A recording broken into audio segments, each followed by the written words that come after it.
Sure. Okay. Hello, everyone. Am I on mic? Okay. Okay. Welcome to those of you who are joining us on the YouTube station as well as in here. My name is Sid Smith, and I'm a member of the Faith Formation Committee and host for today. And it is my pleasure to introduce to you Christy Miller. Christy is Program Director of GrieveWell, and you will have seen the materials over here on GrieveWell. GrieveWell's mission is to build a community that promotes healthy grieving and healing so that adults can grieve well and lead a full life after loss. GrieveWell was founded in 2010 by Doug and Julie Stotler, who lost their 6-year-old daughter in a bus accident in 2006 and found little support of the kind they needed to help them through their grief journey. By 2017, their organization had grown to include a cadre of trained peer counselors, all of whom experienced a loss in their own lives. And GrieveWell developed a broad mission that includes educational workshops, community engagement, a range of online resources, and qualified referrals for those confronting overwhelming grief. Christy is a licensed clinical social worker with more than 20 years' experience as a psychotherapist, working with individuals, groups, and families. With this extensive practice, she has been credentialed by the Academy of Certified Social Workers.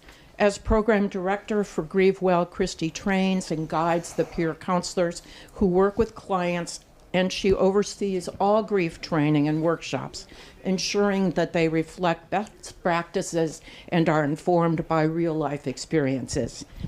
Today, she brings with her to us her great wisdom that she has gained during the years as a grief counselor and GrieveWell program director. Please join me in welcoming Christy. Thank you. Thank you so much.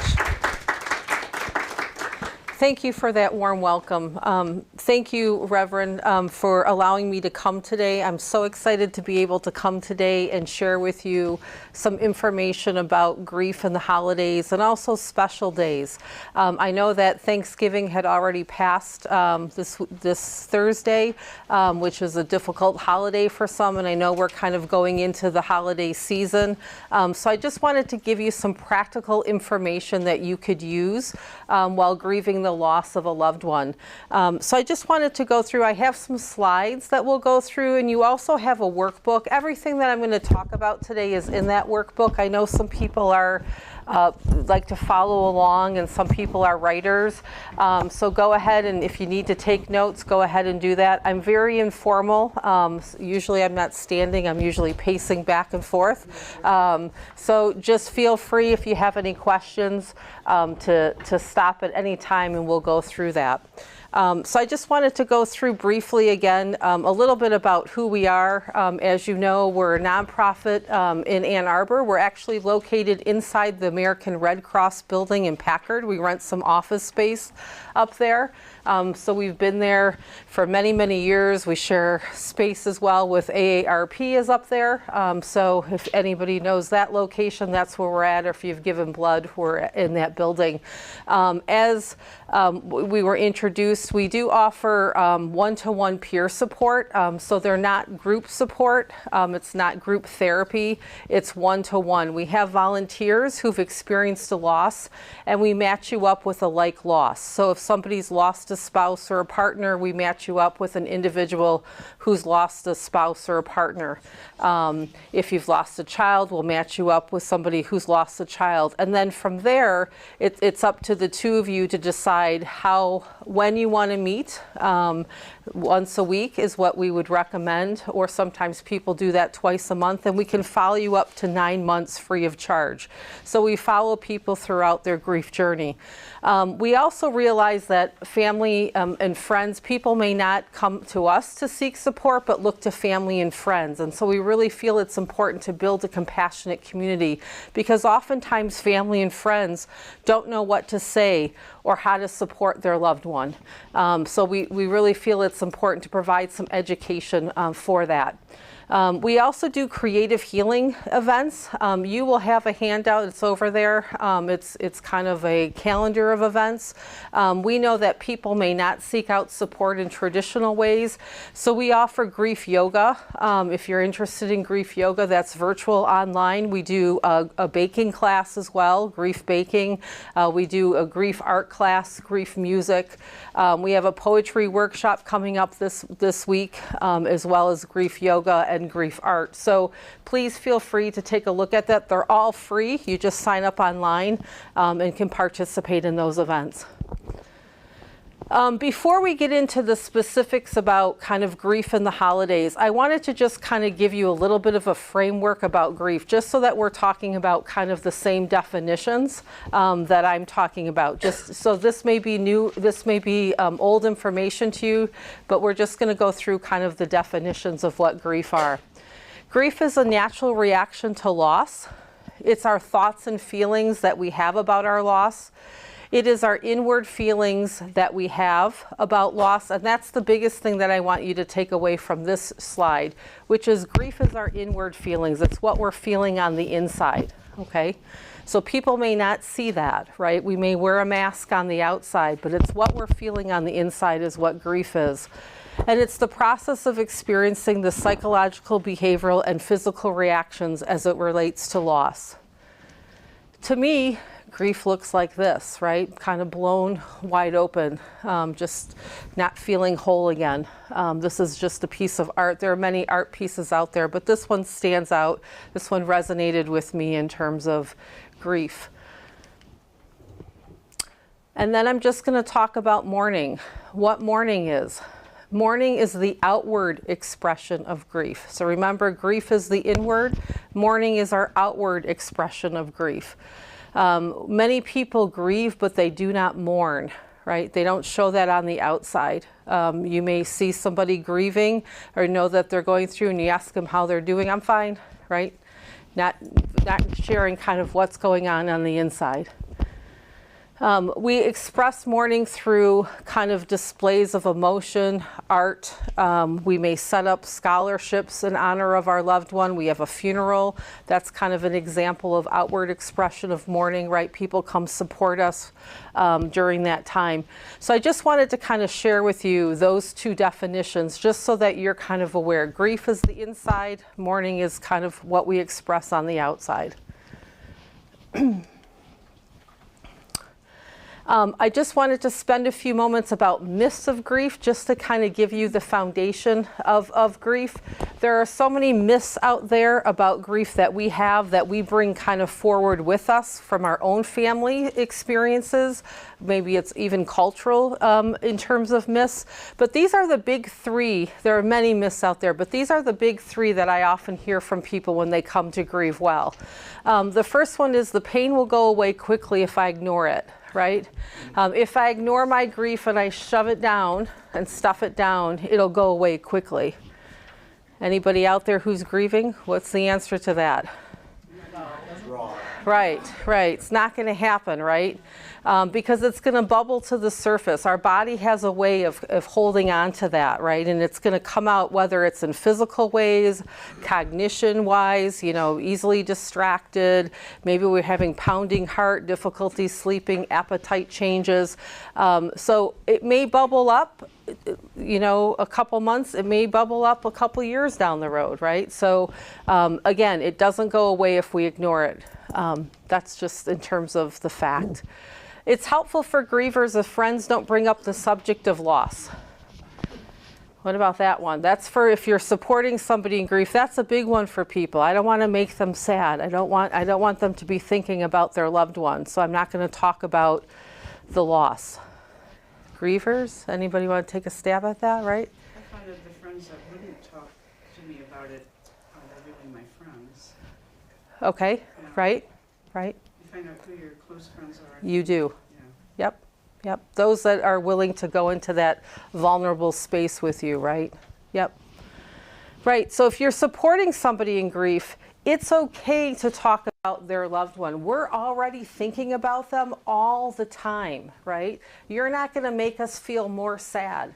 That is a myth for people. If it's not the right time or place, we'll let you know that. But please, to say that person's name, to share memories of their loved one. That's how we keep their memory alive, right? Is by talking about them, sharing memories. If you remember something about their loved one, please share that. So again, it's okay to talk about this, to bring up their loved one and to share their name and share memories. Your grief journey should last 6 months. This is a big one. That's a big one that I get, right? That's when we hit clients at GrieveWell. People come in and say, you know, I think something's wrong. It's been 6 months, and people, my friends and family, keep telling me I should be over it by now. I'm not. What's wrong with me, right? Grief lasts as long as love lasts. Okay, I'm going to say that again. Grief lasts as long as love lasts, okay? There is no timeline for grief. And so we'll talk about how we grow bigger, we grow around grief, okay? But there is no timeline for grief. So anytime people have that kind of conception in their mind, they're bringing that into their grief.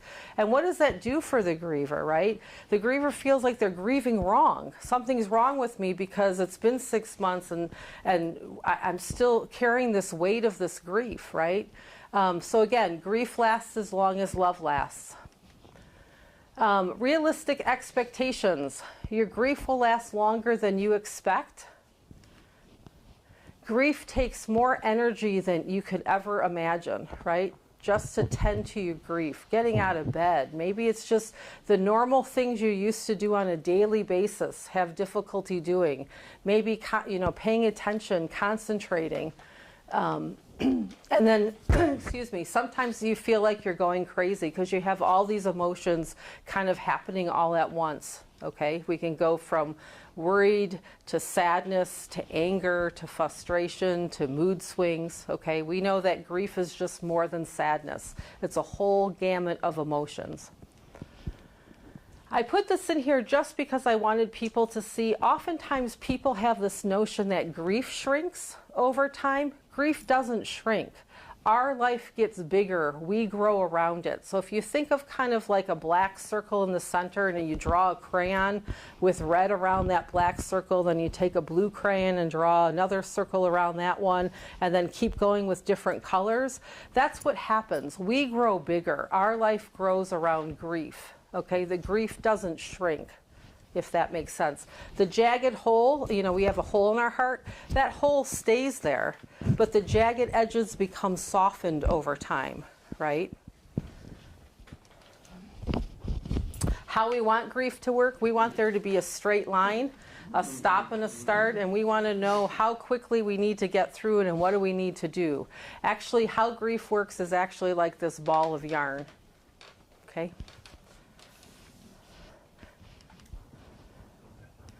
I'm not going to go through these, but common responses to grief and loss are often in terms of it affects our whole body, our physical, emotional, cognition, relationship, and also our spiritual. The most common for physical is usually sleep and appetite, but there can be many, our teeth clenching, our heart starts beating faster. Emotional, again, we can have tons of emotions. It's not just sadness. We can have the worry, the what ifs, would ifs, should have, could haves, if onlys. That's a big one. In terms of cognition, trouble paying attention, difficulty concentrating. I know for myself during my grief journey, just carrying on a conversation with somebody was difficult. Oftentimes early in the beginning, people would say something to you, and it just took a few minutes for me to be able to process that information before I was able to say something back. Relational, in terms of kind of loss of feeling like you're the fifth wheel, or feeling like you want to be left alone, but hoping that other people reach out as well. And then in terms of spiritual, sometimes it's kind of loss of direction, right? Loss of control in our lives. We're going to not go through the paths of grief. I'm just going to focus on one of them, which is continuing the bond. There are many frameworks around grief. Oftentimes the biggest one that people hear is about Kubler-Ross's stages, which is the one that I had up there about, denial, anger, bargaining, depression, and acceptance. And the reason for that one is Kubler-Ross, I don't know if you know, was a psychiatrist, and she dealt with terminally ill clients. And so she decided, she was through her journey and through her research, that people that had a terminal illness went through these stages before they accepted that they were going to die from their illness. What ended up happening was, this was not her choice, but what ended up happening was Western society kind of took hold of that and said, ha-ha, we're going to apply that to all grief, okay? And while some of it makes sense, we know that grief isn't linear. That's the biggest one with that framework. This framework, continuing the bond, this is kind of building in moments to remember and reaffirm our relationship with our loved one, right? It's how do we continue that bond with them even though they're physically not present here on earth? It's during, sometimes it could be talking to our loved one throughout the day, right? Looking to them for moral guidance, even though they're physically not here. It could be naming a loved one, a future loved one after our person that died. I know for myself, I have a pair of my loved one's shoes in the garage. I'm not a fixer. I don't know how to tinker around with tools, and so anytime I need to go out in the garage, I put those shoes on just to kind of give me support, to kind of help me in terms of that. Some people see cardinals, right? Cardinals is a big one, or robin, or butterflies, or dragonflies, and they show up at a certain time, or it's ironic that this bird that they've never seen, this blue jay, comes to the deck, and you recognize, like, oh my gosh, my loved one loved blue jays. So again, that's kind of what we call continuing the bond. It's kind of reaffirming and remembering throughout the day our loved one, honoring our grief. And so some things to kind of think about is what do I wish to hold on to and carry forward with me? What do I wish to leave behind? And what do I need to add to continue to honor? We know that grief needs to be honored and witnessed. It does not need to be fixed. There is nothing wrong with people who are grieving, right? That's a normal reaction to people that we love, that we've lost. It doesn't need to be fixed. And oftentimes, our supporters want to fix our pain, right? They want to take away the sadness. And I think people are good people and they mean well. They just are uncomfortable with how they can experience that and help you with grief. This is just kind of an example of continuing the bond. This is actually in the United States in Washington State Park. There's a phone in the wind. There's actually a phone that's in the forest, and you can go there, dial up your loved one's number, and have a conversation with your loved one. Okay, that's called continuing the bond, continuing that connection with our loved one. How do we honor them on a regular basis? Here at GrieveWell, we kind of put together kind of the journey of grief, kind of in this picture that just kind of talks about the pain of grief, kind of the tow truck of getting stuck. The fallen wires, and we'll get up to the fallen wires of anniversaries, special days, and holidays. But it just gives people an idea of kind of what to expect kind of on your grief journey. So we took a little bit of those different frameworks and kind of added it into this roadmap here. Does anybody feel comfortable sharing where they see themselves in their own grief journey? Are you early on in your grief? Are you kind of in the middle?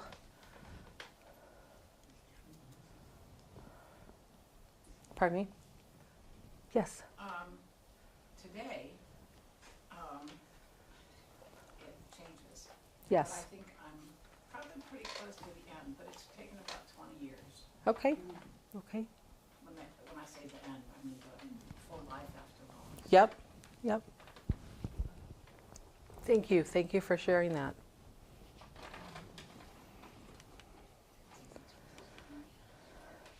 All right. There is a labyrinth up here. The labyrinth is not a maze, and there are no dead ends or no wrong turns. There is only one way forward. So too is it with grief. The only way through it is forward, with many turns and going back and forth over what seems like the same territory.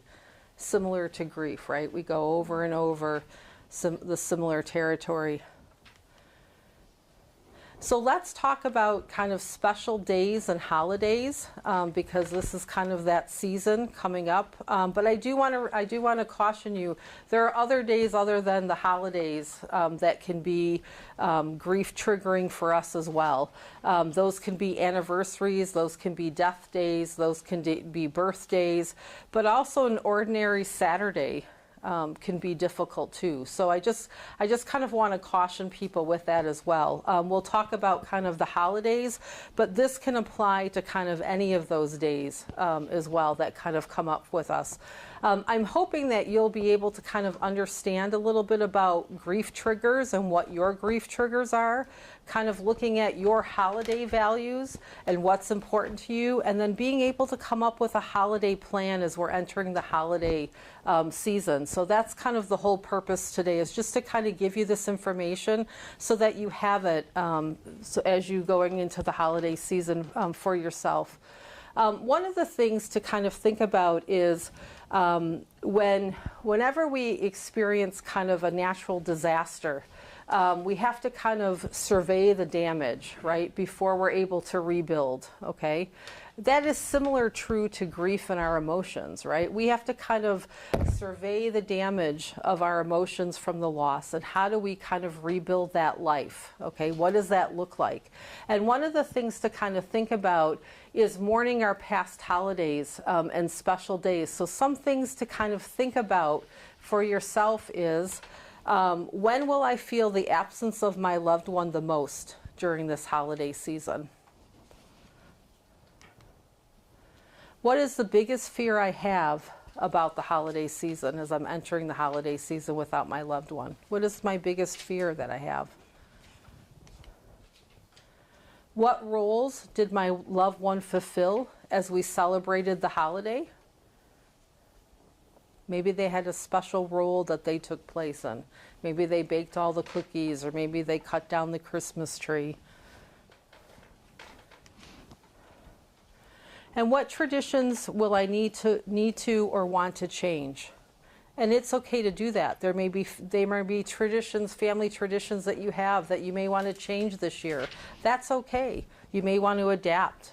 You may want to add something different. It's okay. Next year you can try something different as well. So one of the things to think about again is questions to kind of just to start thinking about for yourself. These kind of 4 questions about the holidays past. Grief triggers are anything that brings up memories and emotions related to your loss. And during the holidays, especially the holidays, there are many, many grief triggers out there. There could be sounds, sights, songs, foods, smells, objects, right, during the holiday season. There are so many of them. And so one of the things that's important to do is to kind of take inventory for yourself of what are some grief triggers.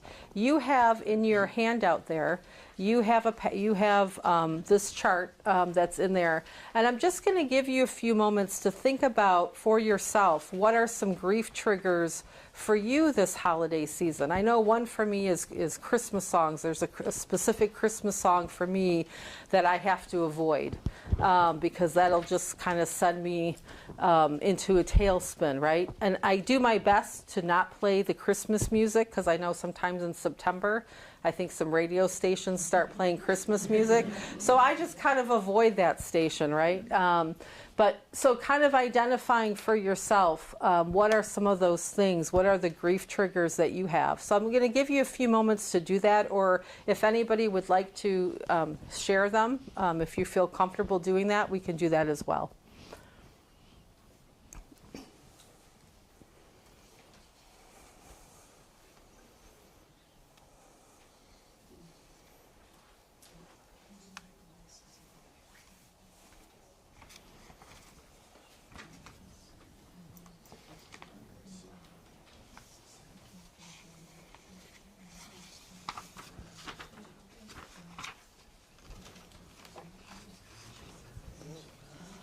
Anybody feel comfortable sharing a grief trigger? Yes.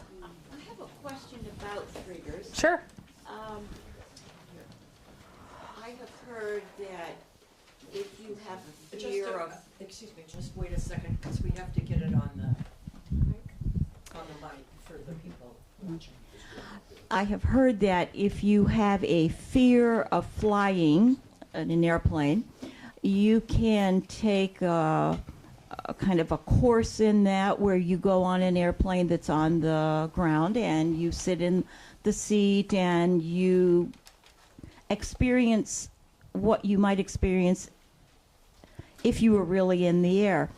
Is it good to, you mentioned avoiding triggers. You avoid a special Christmas song that does negative things to you? Or does enduring the trigger and working your way through it actually strengthen you as compared to the airplane situation? Mm-hmm. The same thing might apply to a child allergic to peanut butter. I have heard that tiny, minute amounts of peanut butter strengthen a reaction in the child that they would no longer be. So I wonder how much one has to avoid triggers. Mm-hmm. Thank you for that question. Yes, so what you're talking about is what we call exposure therapy, right? So if I have a fear of something, you kind of divide it up into different exposures and you work with your anxiety to kind of keep that under control, right? In terms of grief triggers, there's a plan that you can do, right? And we'll talk about, the next slide is talking about what that plan is for grief triggers. There are some grief triggers that you can't avoid, right? It just happens, and there are some things you can control and you can't control. And so I think during kind of the holiday season, depending on where you are in your grief journey, you can make that decision if those are some grief triggers early on that I have to avoid because they're too difficult and painful to deal with at this time. Or I can make a plan to cope with those grief triggers because I know some of them are going to happen kind of out of the blue. The example that I used about that Christmas song, I can avoid that Christmas song, right? I can turn that off or it starts playing on the radio. However, if I'm at the dentist, okay, and I'm sitting there getting my teeth cleaned and all of a sudden that song comes on, I can't avoid that, right? There's nothing that I'm able to do at that moment to turn it off, right? So then I'm going to have to learn kind of some skills to cope with that grief trigger. So there's no really right or wrong way to answer that question. I think what you're talking about too is the exposure therapy. I want to get over that fear of flying. I want to get over that fear of spiders. And so we use that type of therapy to help with that individual. Okay, does that make sense? Okay. Did I answer your question? Okay. Yes. Okay. All right. Yep. So those are, I just would encourage everybody to kind of just take inventory of their triggers for themselves. It's just helpful to be able to recognize kind of what they are. So coping with grief triggers. Anticipate grief triggers you know will likely occur and think about ways you're going to handle that situation, okay? I may be in Costco having my cart full of food and then all of a sudden that Christmas song comes on. One of my other grief triggers is my loved one had really these deep blue eyes, and so sometimes walking through Costco, somebody's approaching you and they have those deep blue eyes, right? I can see my loved one's eyes and that person, right? That's a grief trigger for me. I can't avoid that. I can't predict that that's going to happen. So what I do is look at ways that I can handle that. What can I do when I'm in that situation, right? It may be in terms of, for myself, there may be times I have to leave the cart there and go to my car and cry and then be able to come back. There may be other times when I can smile and say, gosh, you know, I feel that person's love with me. They just wanted to know that I'm here today. They're here with me today, right? So it just depends on kind of that day for me in terms of how to cope with that. But you kind of look at ways that you can handle that situation. The anticipation of having a negative experience at the holiday is usually worse than what actually occurs. Sometimes what happens is we work ourselves up so much and with anxiety that this day is going to be horrible, that when it actually comes, it's not as bad as what we anticipated it to be. I see lots of shaking of heads, right? Okay. Let yourself experience your emotions. Oftentimes we try to avoid it and stuff it down. Allow ourselves to be able to do that. You know, there's an old saying which is, you know, what we run from pursues us, and what we confront transforms us, right? We often, when we run from it, it's continuing to be there, right? And have an exit plan. I often tell people, have an exit plan. Have a plan A and plan B. For example, if I'm going to a holiday party, I may tell the hostess at the time, if I leave without saying goodbye, it just was too overwhelming for me. I don't mean any offense by that. Just know that, right? So I'm kind of alerting that person ahead of time. It may be if I'm coming to a Christmas holiday at church, I may sit in the back pew, or I may sit on the end, so that if I need to leave, I'm not kind of interrupting everybody, or just can have an exit plan. So it's really important to kind of think about for yourself as well, having an exit plan and having option A and B, and sometimes C, because you don't know that day when you wake up what you're going to feel like, right? Because every day is different, every hour is different, and so you may wake up and feel like you're able to do this, and you do that for like an hour, and then it just doesn't feel right, so you just kind of leave. Okay. Holiday values. Holiday values I wanted to talk about with you because I think they're really important. We know that values are not goals, right? They're not a goal. It's something that guides us, okay? Something that's important to us that guides us. And so one of the things that's helpful is to define what your holiday values are to you, and decide what traditions you want to change and skip altogether, okay? There are many values out there and different categories of values, but that's important to figure out for yourself during the holidays. What values are important to me? What values are important to me as a family? Is it important that we spend time together? Is it important that we help people in need? Is it important that I spend time with my friends and my family? What are those values to you? You have in your handout a special day value, their hearts, and kind of thinking about for yourself, really looking at what your values are. Do you have your connection with your loved one? What's your value with that? How do you want to remember and have that connection with your loved one?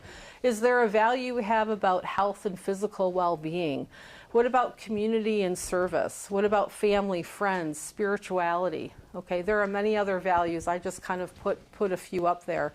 But again, thinking about what is important to you, especially as we're going into the holiday season, okay, so that we can incorporate that in our holiday plan. So usually I give people a few moments to kind of think about that and be able to write that down. But we'll just continue forward. You have that in your handout that you can do kind of at your home and reflect for yourself. So holiday and special plan, here is kind of some things to kind of think about. Honor your emotions and feelings and ask yourself where you are now at this moment. It's really important to be able to kind of honor those feelings that you have and be able to allow yourself to feel those emotions. Again, we're not shoving it down. We're being able to do that. Oftentimes people feel like if I have this feeling and I allow myself, it's never going to go away, right? Feelings dissipate. They reach a certain level and they go down. And so it's kind of allowing ourselves to honor our feelings and emotions. Order your priorities. Take inventory of your triggers and values and what is important to you. You know, what is the priority? Is the priority making those four dozen cookies this year, right? We don't have to do that. We don't have to send out all those Christmas cards. We don't have to bake all those cookies, right? We can also kind of make a list for people to help us out with that, right? Who's in charge? You know, in your family, who's really good at doing Maybe somebody's really good at baking. Maybe somebody's good at running errands. We don't have to wrap all those gifts this year. We don't have to do all those things, okay? And oftentimes we kind of put that in our lap of we have to do all these things, and we don't. Plan ahead, make plans, communicate and honor differences, have an exit strategy, be careful of the shoulds, and manage expectations. I'm going to put in here as well with children, communicate and honor differences in your family. Everybody may have their own plan of what's really important to them. And so if you're living in a family is making sure that you include other people in that plan as well. Maybe you have kids and you know, what's really important to them is making sure that there's special ornaments on the Christmas tree, right? So that we're honoring their grief as well. So with family, it's really important to communicate that. Also have an exit strategy. We careful about managing shoulds, right? We have all these expectations that we have upon ourselves, right? I don't know how many for Thanksgiving had to make all those extra sides, right? We should do this. This is the way we've always done it. We have to do it this way, right? It doesn't need to be that way. And it's okay if you need to change it. Pardon me? I love your typo. Oh. You have an exist strategy. Oh, yes. Yes. Yes. Thank you. Thank you for, yes. Yes. That is actually true, right? Yep. Yep. And embrace the memories, execute a plan, and open your heart. Let people help you. Oftentimes people may ask you, you know, please, I could do something, you know, come over to my house, you know, or I'll bring something. Let people help you. It's okay to offer people, you know, take people up on their offer. If you're supporting somebody in grief, a word of advice is offer something specific. Oftentimes family and friends will say, call me if you need something. You know, what do you need? We don't know what we need, to be honest with you. And today is different than what we need, you know, tomorrow or the next hour. So if you offer something specific, you know, I'm going to the grocery store, can I pick you up anything, right? Or I'm coming over, I have extra wrapping paper, I'm going to come help you wrap some gifts. That's offering something specific, okay? So just kind of a word of advice if you're here supporting somebody in grief. That's often very helpful for people. I put this in here. You have this kind of in your handout, making your holiday special day plan. This is kind of looking at, you know, what traditions you have. Do I want to do them this year? Do I want to skip it? How do I feel? What do I need to add? What else could I do? So I think it's helpful for people if you go through this chart with them at home, or making inventory of yourself of what traditions are important to you, and then kind of decide if you want to keep it, skip it, or make changes to it. Here is another handout. You know, every day of the month, honor your grief. Kind of write down in terms of your calendar how you're honoring your grief, or how you're honoring your loved one, or even yourself this holiday season. How are you doing that? Here's another activity called the mind mapping activity.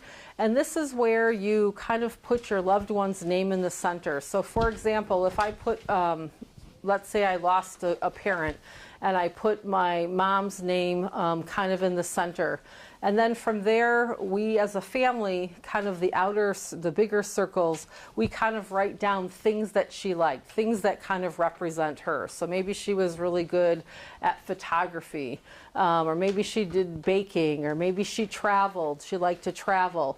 And so I kind of write those in the outer circle. And then the other little circles on the outside would be kind of like, so for example, baking. Let's use the top one, baking, and then there's 3 little circles. I would write down the 3 things that she loved to bake. Maybe it's her, you know, coffee cake, maybe it's some sugar cookies, and maybe it's a certain kind of pie that she baked, okay? And then we would, as a family, kind of decide how we wanted to honor her, which is, let's say we're going to make that coffee cake this year. We're not going to make all of them, but we're going to pick one of those that we're going to do.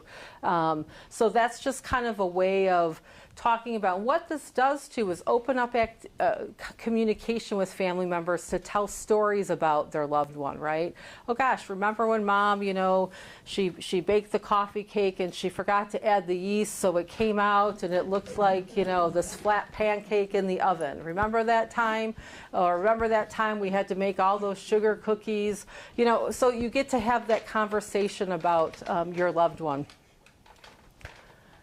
Here is another example. If you have family members who live far away, this is called a kudo board, and you can kind of create one so that other family members in different states or different regions can add to it, right? This is kind of, we just added a picture, remembering Carol this Christmas, and then kind of putting it down, the picture of this person. So you can kind of add your own as the whole family can contribute to it, because they may not be present with you in the state. Here is another one. I actually do this at my house. Some people can't do that, and that's okay. But my loved one always has a place at the table. So whether it's Thanksgiving, Christmas, or just kind of the daily thing, we have an empty chair, and there's a placemat for our loved one that's not there. During the holiday, we make that person's special dish and put that on their placemat. We may have pictures kind of on there, but everybody knows in my family when they come over that there is this placemat, and that's where my loved one, just to have a place at the table to honor them that holiday season. Okay.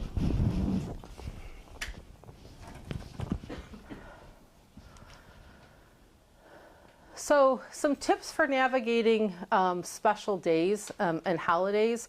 I think one of the things to remember is your self-care. It's really important that sometimes we don't take care of ourselves during this time.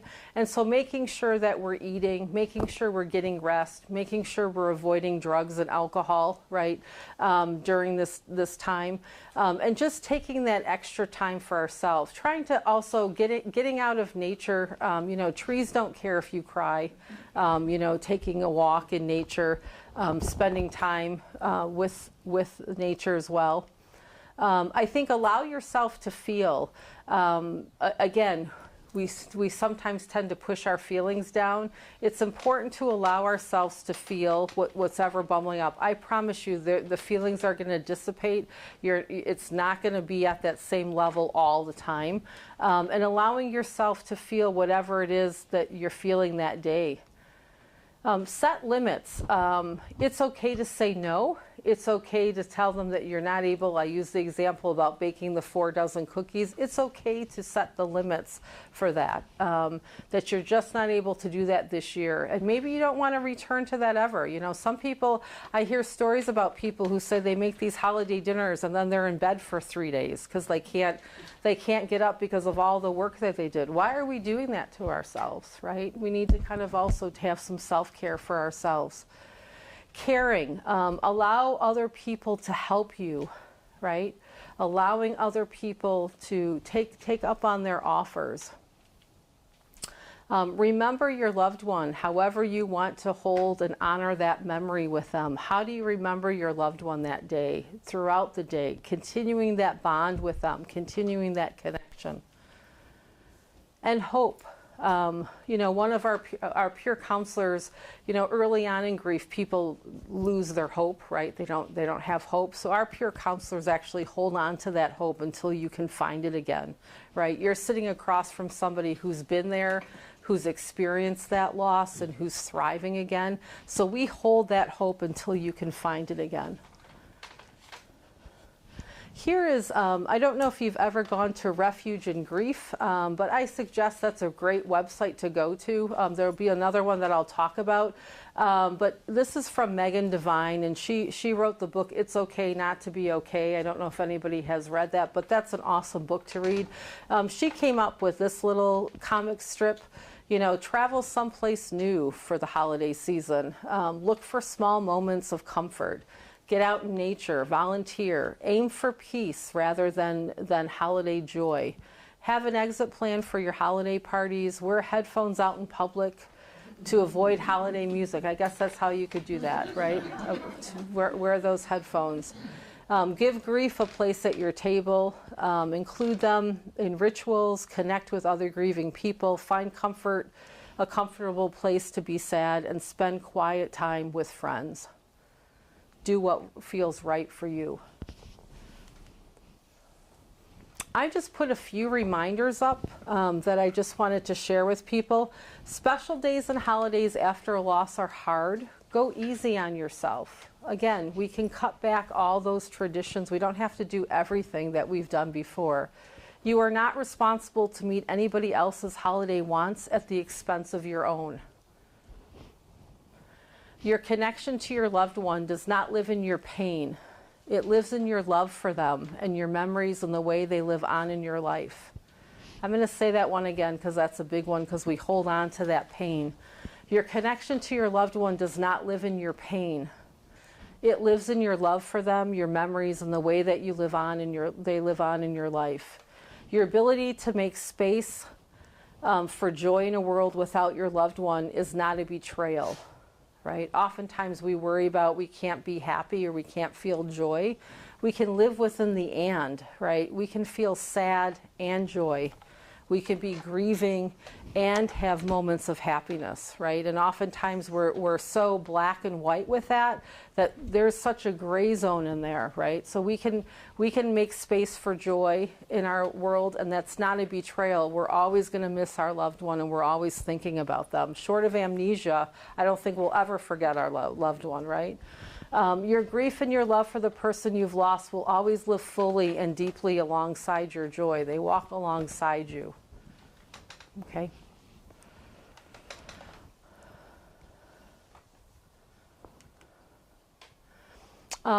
If you are supporting somebody in grief, I just wanted to give you a few slides, because oftentimes we have people come to these workshops that have not lost somebody, but they're here to support somebody, their grieving loved one. The best gifts that you have to offer is your ear, is your listening ear, right? Is to be there to listen.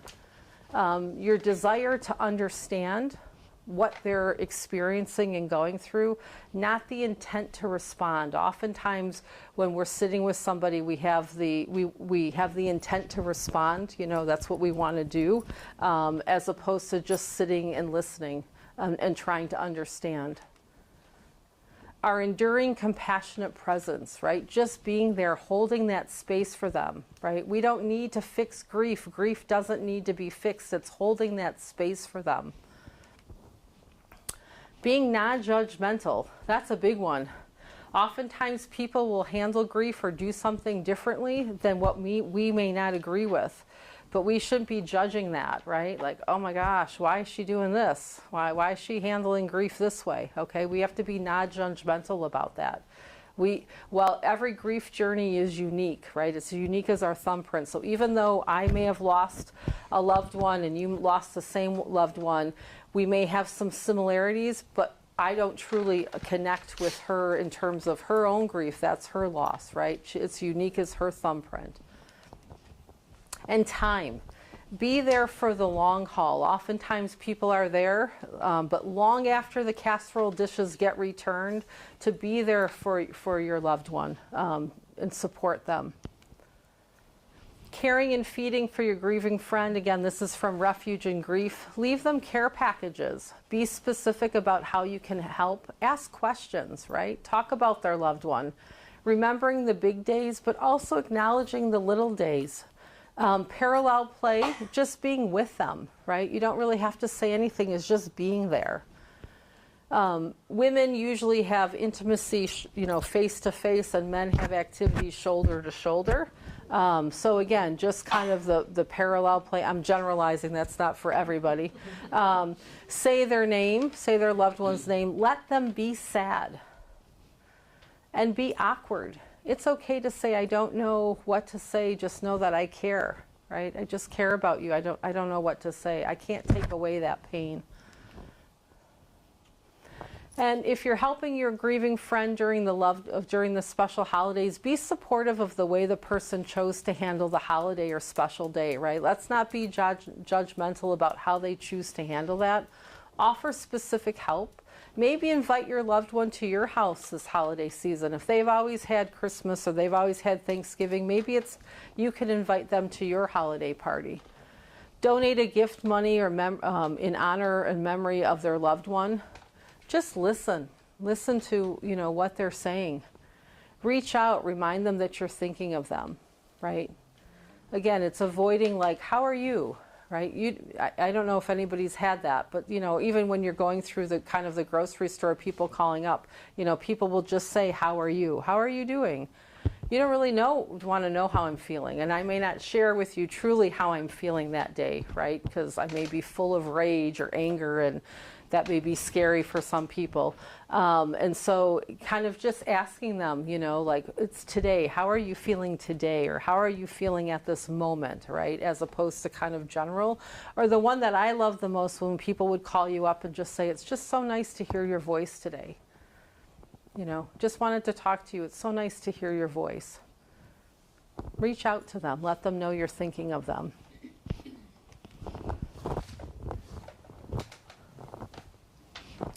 All right. Do you want to take a few questions? Sure. We have a few more Sure. minutes. Sure. If people have questions. I did put in the packet, there is an article from What's Your Grief. I don't know if you've ever been to that website. Again, that is a fabulous website. I encourage everybody to go to What's Your Grief. But if any of the stuff that I said doesn't resonate with you, they have a sheet that you have in your packet. There are 64 ways to kind of cope and handle the holiday and honor your loved ones. So if something I said didn't work for you, then again, there would be 64 other ways to kind of cope with the holiday. So look on that list to see if anything resonates with you. There was a question. Yep. Yeah, actually, it's kind of a two-part question. So is this only in Ann Arbor or a surrounding area, or is this statewide, national? And then my second question, I might just lose it right now. For someone who is dealing with Alzheimer's, this is my sister-in-law. I just came back from my brother's, and she's pretty much gone. So I'm really trying to help him because he's not grieving very well. Mm-hmm. Mm-hmm. So the first part of your question is we provide peer support to the whole state of Michigan. So anybody from Michigan can access that. Any of our workshops or any of our creative healing series can be from anybody. We have people from 23 states and 5 countries that have joined those workshops, but specifically the peer support will be just for the state of Michigan. After the first of the year, we're expanding. We're actually going to be the first grief organization to go onto a college campus.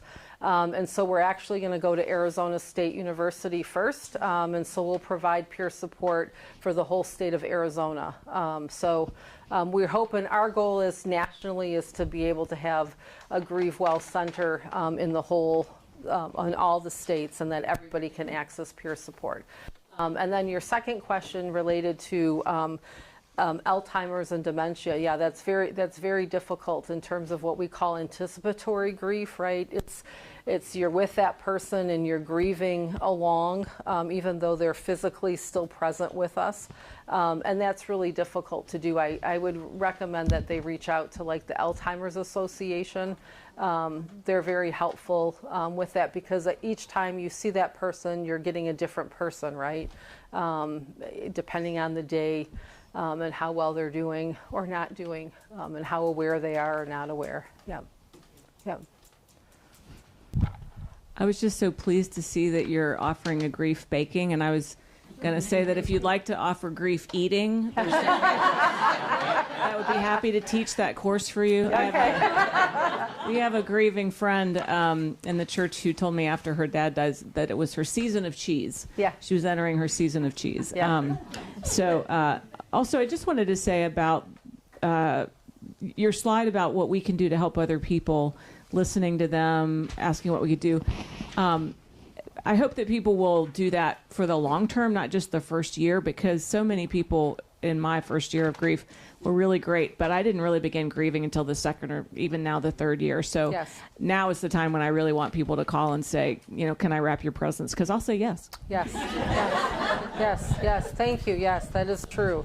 Being there for the long haul, right? And we know that grief lasts as long as love lasts. And actually, sometimes year 2 is much more difficult than year 1. And so, we talk about kind of, if you look at kind of acute grief and mature grief and early grief, acute grief is kind of the early part of it, and there's really no timeline for that. But it's oftentimes when you listen to people say, I begin to catch my breath, like I can finally catch my breath. And then, we have in terms of kind of that early grief, and early grief can be, many, many years. And then the mature grief is the rest of our lives, right, that we grieve. And again, our life grows around grief. We get bigger, and that the jagged holes become softened. But there are different things in each of those parts of grief that are important to remember. So yes, thank you for that. Yes. Yep. I've also been thinking about there's other things that people grieve besides people, and situations, for example, that have changed, or relationships that have changed. So there's not a person that's necessarily gone, but there's something just as difficult. Sometimes it's just grief that you have because it feels like you can't again fix it or change it back. So I don't know if this is not especially a question, but I think grief can be multifaceted, probably. Yes, I agree. Yep. And we grieve and mourn 1,000 times in our lives, right? It's anything that we didn't want to change that happens, right? It doesn't have to be death. But also related to grief, and we didn't get into this because this is more of we have a workshop, kind of Grief 101, Understanding Grief, which goes deep dive into all of this. But there's something called secondary losses that we grieve, right? And those are things like, if you think about kind of grief, if you think about throwing a rock kind of in the water and you have that big splash and then you have that ripple effect, that's true with grief, right? The big splash is the loss of our loved one, and then that ripple effect is secondary losses. And secondary losses are things that we grieve for, right? It could be kind of loss of social support, loss of our role, right? Loss of finances. Maybe it's loss of home, loss of future. Maybe we had plans to retire with our loved one, our spouse, and go on all these trips and had this plan, and that's not happening anymore because we've lost our loved one. And so now we have to grieve that loss.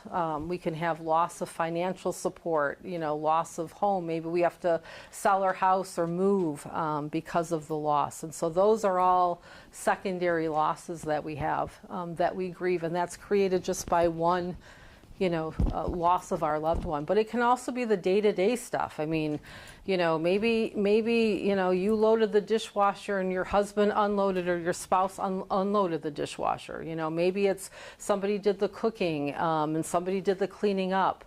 Maybe it's somebody did the banking or the checkbooks. I mean, it could be any of those things kind of on a daily basis as too that we're grieving the loss.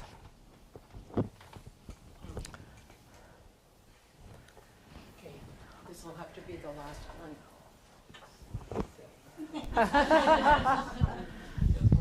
Okay, I wanted to share something. Melissa talked when we watched.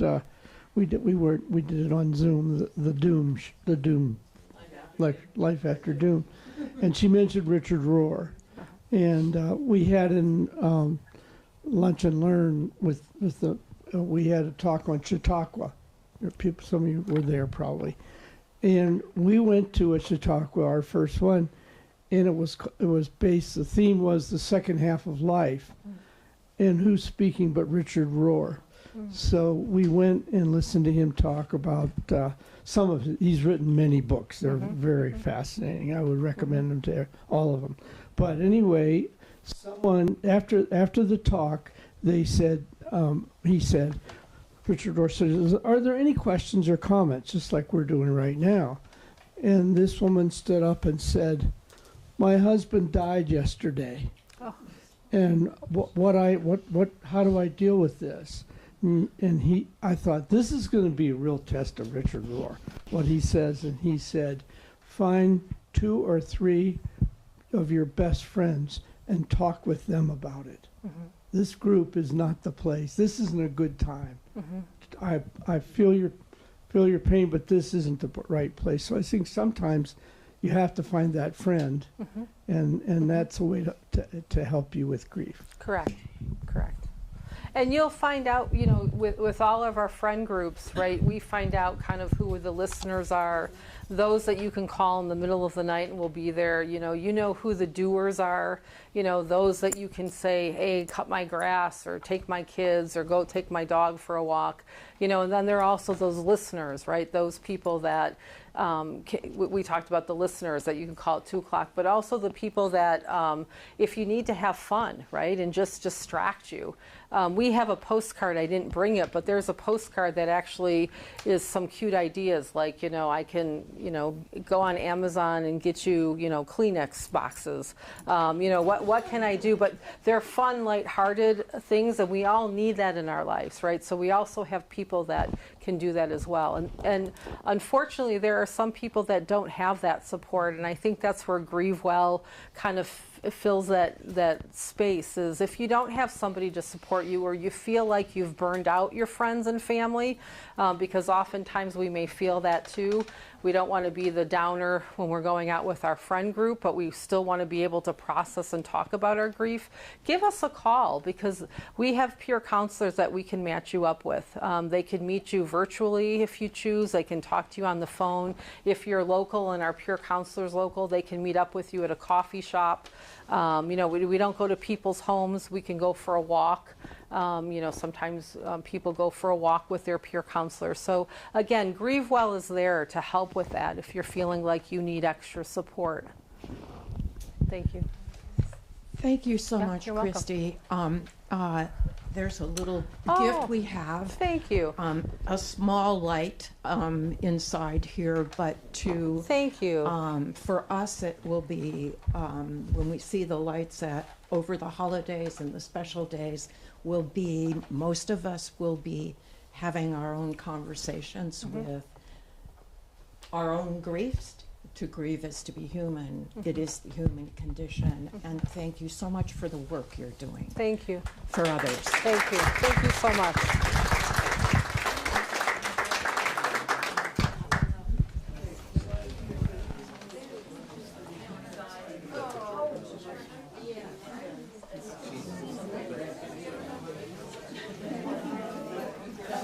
Sorry, I'm looking for my glasses. Oh, are they? Oh, you're welcome. Oh, no, that's okay.